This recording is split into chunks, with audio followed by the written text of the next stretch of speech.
back of the circle 7, you have 4 more breaks, and they rounded. So now why are the one on the front square, and why are the ones on the back rounded? Well, the ones on the back is rounded because you begin to use the tools of the workshop of the mind, where things are made of thought and where you build up character. A lot of times I always talk about chapter 6 in the Moorish Quran. I want you to become more familiar with it. Because in chapter 6, it was talking about Jesus. I said this before. And it said when they first saw Jesus, he was walking up a ladder. And the ladder that Jesus was walking up, he had 3 things in his hand, which was the compass, the square, and the axe. Now, you know, we use the axe. That's what I'm still working with now, this axe, because you got to take the axe and cut away the knotty, unuseless, and ungainly parts to make the character symmetrical. See, that's what we got to do. We got to become more spiritual beings. We got to learn to love instead of hate. See, and this is what I need to do, because I know what the spirit is in me. See, a lot of us build ourselves up so high in a lot of different areas and don't merit it. But the Lord's self is strong, and by many times we are bound down to carnal life. But have I the strength to overcome and give my life a will and sacrifice? Yes, I do. I got the will to do that because God gave me a will to choose. I can overcome whatever I want to overcome. And the only strength Satan has is the strength that we give him. Now, at this time, I want to give honor to a brother. I want to give honor to a brother out of Chicago. See, Noble Ali told the Moors that our Mecca is in Chicago. And I'd like to give honor to Kenya Harris Bey. I was in disagreement with Kenya Harris Bey the other day because we was talking about a brother.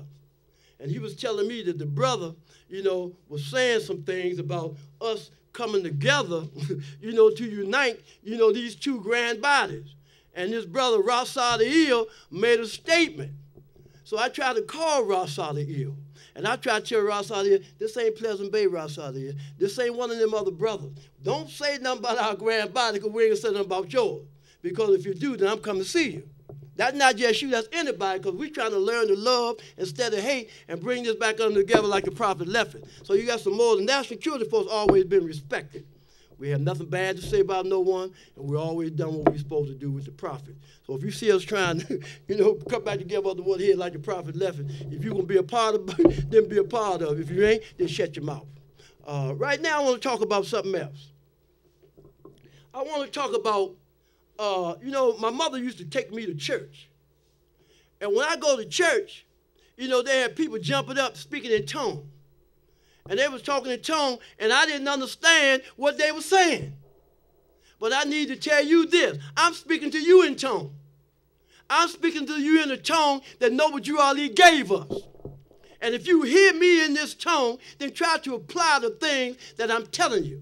Because whatever I'm telling you, this is something that I lived. I'm not telling you something that I read in a book. I'm not telling you something that somebody told me. I done been through all the ways of life. And at 63, Allah kept me here. He kept me around. So men need a pattern for their life. They love to follow and not to lead. And the man who stands upon the corners of the path and points the way but does not go is like a block of wood. A block of wood upon. If you say a thing, then walk it and then show it. I'd like to give honor to our 2 flags. The flag of our origin, and I'd like to give honor to the flag of our birth.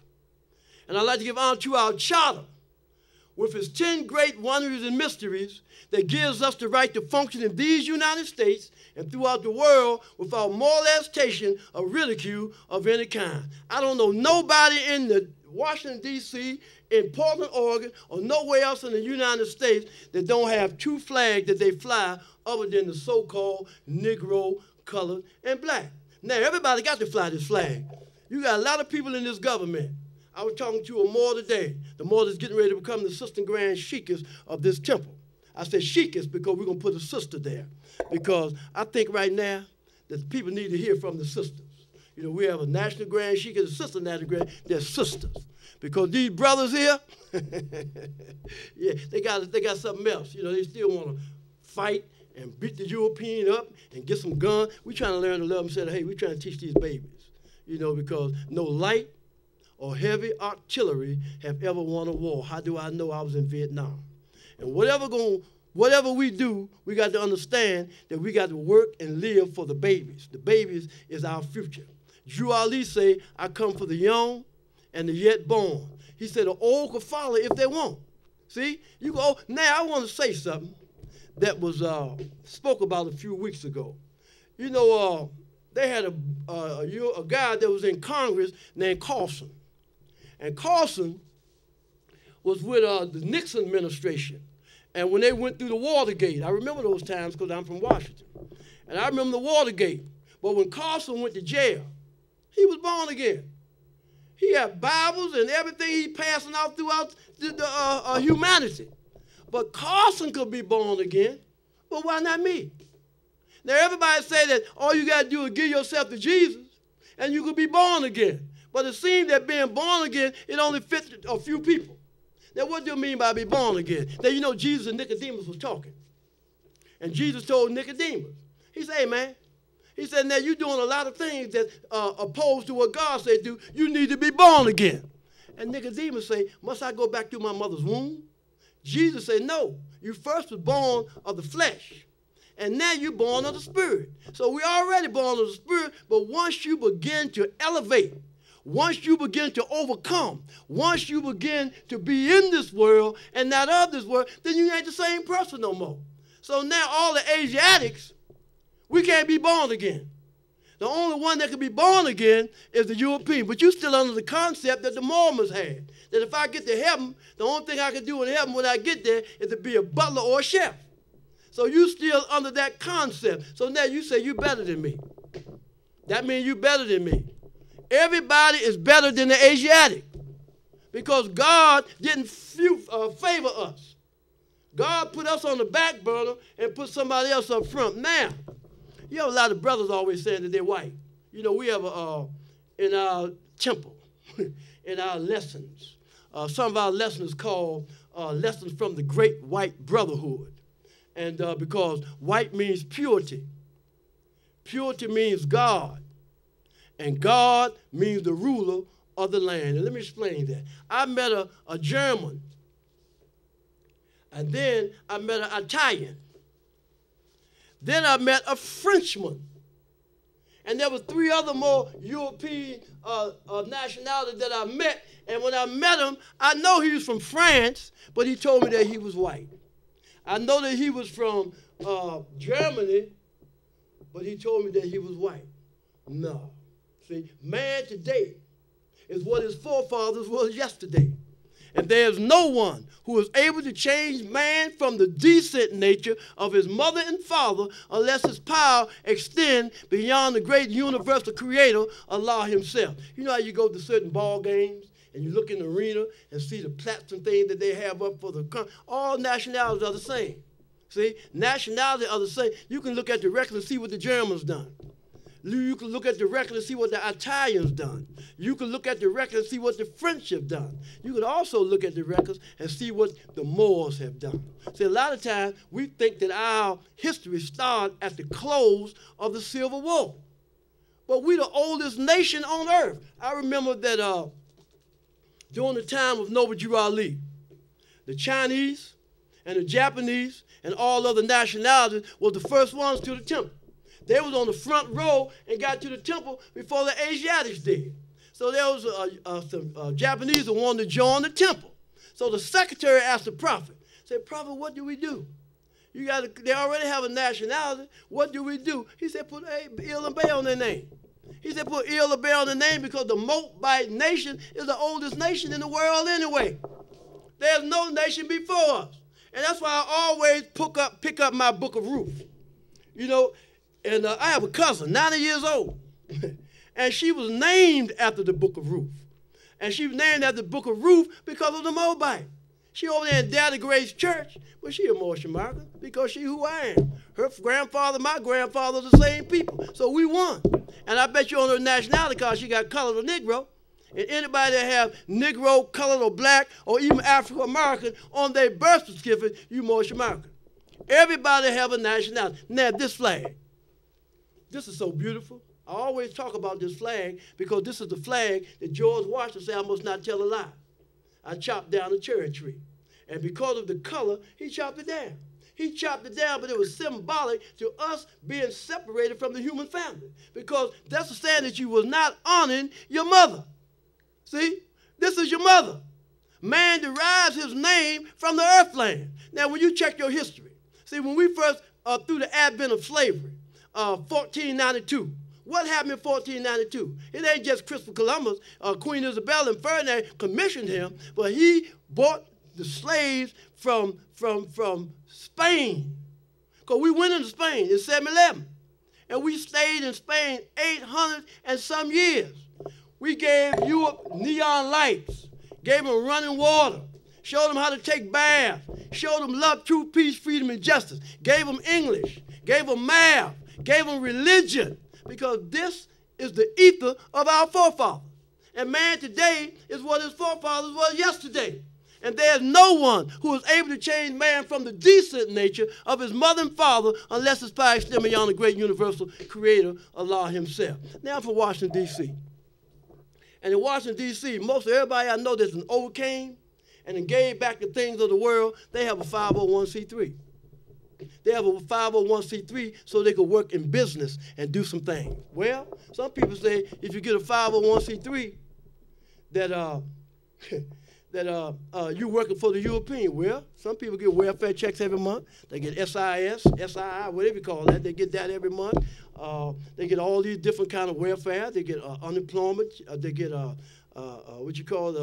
they get food stamps. So now you talk about the 501c3 where we can save $25 a week and say if I get a 501c3 that I'm working with Rome when I'm trying to save my people some finance, when you do the same thing. You working with Rome. And I'm just as strong as anybody else. But this flag here was flying in the United States when it wasn't even being flown in Morocco. This is so beautiful. This is how you tell them, know what you all these prophethood too. I remember I met a chaplain one time. He was out of North Carolina named Chaplain McCoy. And we had these flags. And when we got the big flag, he went crazy. He said, man, y'all got a real flag for real. Because he couldn't understand. He'd never seen that in his history, that people have a flag that flies in another nation. See, this flag flies in the country Morocco. This flag here flies there. But it wasn't being flown there until Noble Drew Ali got it out the safe. See, because they had took this flag down. And the French flag was flying in Morocco. So March 2nd, 1956, see, is when Morocco won their independence from France. And then they was able to put back up the Moorish flag. So we need to understand that nationality is important. I haven't said this for a while. I said that even dogs have nationalities. You have your dog at home has a nationality. You could check. Matter of fact, he might have some papers. And your dog might tell you that he's from Germany. And if he's from Germany, they call your dog a German Shepherd. If your dog is from Ireland, they call your dog an Irish Settler. If your dog is from Mexico, they call your dog a Mexican Chihuahua. But if you're from Africa, you're a Negro. If you're from Africa, you colored. If you're from Africa, then you black. Okay, well, you have no rights that a citizen is bound to respect because somebody gave you the name of Negro, colored, and black. I read in our Divine Constitution bylaws today, Noble Drew Ali told the Moors in 1913, prophethood told us in 1913 that we'll be calling ourselves black. Now, I remember in 1968 when we started calling ourselves black. But before then, you better know how to rumble if you call somebody black because it was derogatory. Colored and black and Negro is derogatory. I was listening to the TV the other day, and they was talking about the Redskins. And they was talking about the Redskins, and it's offensive and it's derogatory for people to say that they are a Redskin fan because the Canaanites says derogatory. And I can understand that. I feel the same way about when I hear my people call themselves Negro. See, that's the N word. Or when they call themselves colored, that's the C word.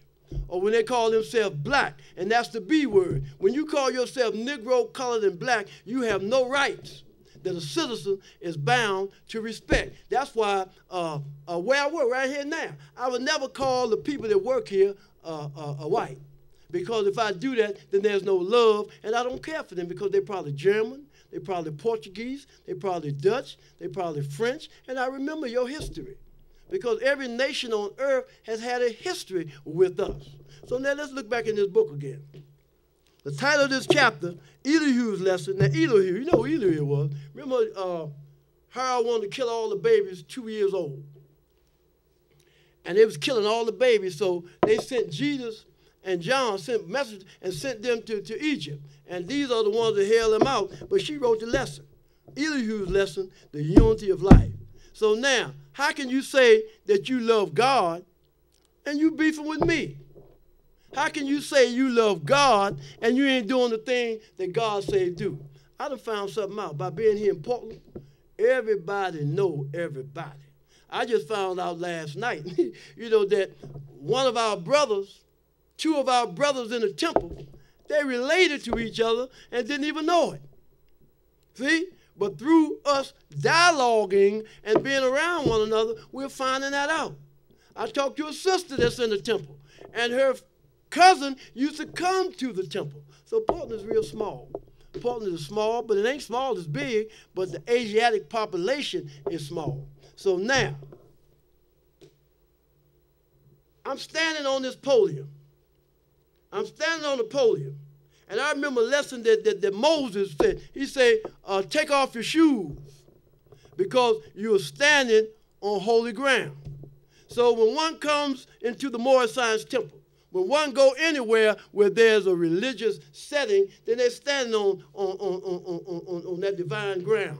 So I'm standing on this holy ground, speaking in tongues to you, talking to you about Noble Drew Ali, who is the last prophet in these days and times. You know, when we was coming up, there was not a lot of Asiatics talk.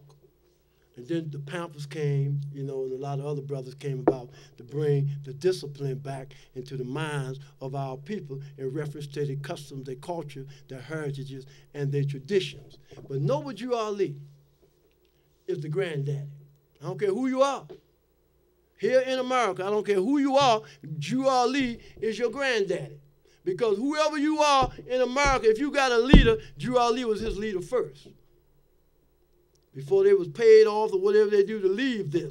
And Drew Ali brought us nationality. Noble Drew Ali brought us back into the constitutional fold. What that mean? When you say that you have a nationality, then you have a right that a citizen is bound to respect. Because just because you're born in America do not make you a citizen.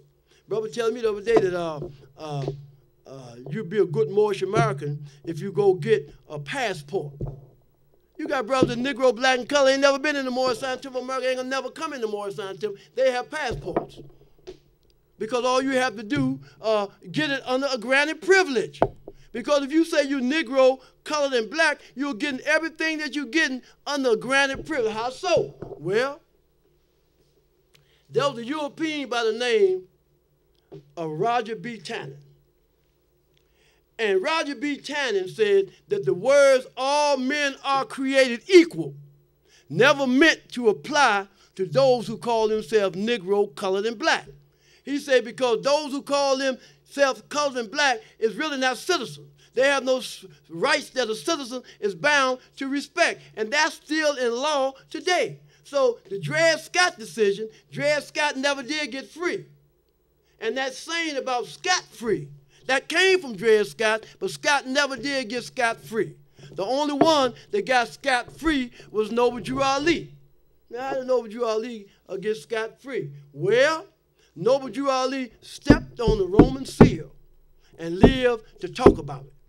Let me reiterate that. Noble Drew Ali stepped on the Roman seal and lived to talk about it. Now, how did that happen? Well, there was a lot of people that knew about their nationality. There's a lot of old leaders in this government that knew about not being Negro, colored, and black. But the Europeans did everything that they could to keep this ether down. But Noble Drew Ali stood on it. I remember one of the sheiks in the Moorish Temple of America. You know, they had offered Noble Drew Ali a lot of money to lead the Moors along. And he told the prophet, "Prophet, take the money. Take the money, prophet. We could break this money down." Okay. Now, that's a good lesson for me. Because just because Noble Drew Ali made me a Grand Sheik, or just because Noble Drew Ali made me a chairman, or just because Drew Ali made me a secretary. I told you in the lesson, it said that, where you going, Satan? I'm going to and fro the earth, seeking who I made the vow, has either finished his time of the vow. You don't know what spirit you might carry tomorrow. I know some brothers and sisters, me, I might fall by the wayside. I'm not, because I'm conscious now. But a lot of us fall by the wayside. We leave the Moorish Temple of America, come back 20 years later with a piece of paper in our hand and say, this paper right here tells you that I'm in charge. Being that I got this piece of paper, I'm in charge now. But what is your works? What is your deed? What makes you? If you say you're grand, what have you done grand? And the Moorish Temple of America is the oldest Islamic movement in North America. And we're learning Spanish now. You know, the Moors are beginning to learn Spanish. Our brother Lindale Eel already have the one-on-ones in Spanish. And we're in the process of now taking this Moorish Holy Quran and trying to put this into Spanish, because Drew Ali told the Moors if there was a second language that we need to learn, it should be Spanish. And they are our brothers. They are our sisters. When you begin to check the history. We was into a karate class last night. And the brothers of the Chinese faith stood up and said, well, you know, the art came out of Africa. And I didn't know that. But I should have known it, because it seemed like everything comes from Africa. It seemed like Africa was the cradle of civilization. And humanity was formed in Africa. Now, why do I keep talking about that? I'm not talking about it from the perspective of keep talking about what took place in the advent of slavery, but we need to wake up and see. We need to wake up and understand. Because we as a people, we have no idea. We have no idea in our mind that who we really are. I had no idea that Jesus looked like me. They said once you become a 33-degree Mason, you go and see the tomb of Jesus. And after you look at the tomb of Jesus, they had a sign that do like that. Because all of them look, they do like that because they messed up. They said, that's Jesus? Well, we should know that anyway, because if you look at the Eastern Star, look at the Eastern Star, a European organization. But when you see the Eastern Star, who they honor? They honor Egypt. They say that we can't get to heaven. They talk real bad about Africa. They talk bad about the advent of slavery, and we can't reach a height. But why you keep calling? I got a dollar bill right here. Look on the dollar bill. What you see? What do you see on the dollar? You see the pyramid. See? But on the dollar bill also, you see the eagle. And on the eagle, I was talking about this today in a lesson that I was with the sister and the brothers. We was in a lesson about the eagle. When you look at the eagle's claws, they have two things in their claw. One of the things they have is arrows. And you know who that represents. And the other one they have, the olive branch. And you know our olive hue is from the light of light to the darkest of dark. So now in the claws of the eagle, they got the arrows and they got me in their hands saying, man, we got them locked down. But you're not now, because Noble Drew Ali came. And Noble Drew Ali came, and when he came, he took the secrets of all secret organizations. Now we're conscious of who we are and who our forefathers were. And we understand that when you begin to talk about hell, hell is right here on earth. When you do things that can put you in the fire, when you do things that's contrary to what God say do, then you in hell. And when you begin to live according to the fruits of the Spirit, when you begin to live according to the Kalima Shahada, when you begin to live according to love, truth, peace, freedom, and justice, then you are in heaven. Because Allah never made a heaven for man. He never made a hell. We are creators and create our own. So heaven is a state of mind. Heaven is not a place to be reached. So now, once we get Satan out of us, see, because that's my chapter today talking about Satan. Once we become in unity with God, that's how you get Satan out of you, then you're walking with God. See? Because Jesus walked with God because he gave the things of the world up. I remember one time, Jesus got a letter. And he got a letter that his father had died. And Jesus said, my father. But we was talking about Joseph. But he had to say my father because whenever he had father, he always talking about Allah. But Joseph is his biological father, but his father is the great God Allah. That's why I say honor thy father and thy mother. See? Man derives his name from the earthland. So when you honor your father, God Allah, you honor your religion. See? Religion is law, and law is government. So now who are you? I'm an Asiatic Muslim. Why are you Asiatic Muslim? Well, I'm Asiatic Muslim because there ain't but two formulations. There's Asiatic and there's European. And I'm sure not European. And I'm Muslim because I submit my will to Allah. Then like I like to reiterate, when you submit your will to God, how do you do that? Not just because you're praying, it's that you're giving up those things that's within you that's no good to human consumption. See, you are human. You become human when you took on form and pigmentation, but there's things in this human nature that you got to let go. You got to let them go. We always talk on Sunday morning, on Friday. The mosques and the churches are full. And I used to go to both of them.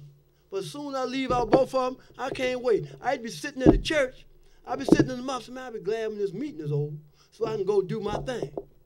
So now, Satan is in the church. Because I don't know why I went there. I went there just so somebody could see I'm there and have my name on the list. But I'm still ain't doing what God say do. I'm doing things that's contrary to what the book say do. Why? Because I'm not strong enough yet. But Drew Ali gave us a book.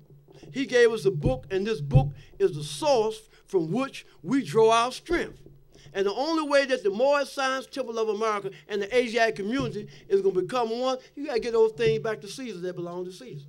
See, you got to start worshiping under your own vine and fig tree.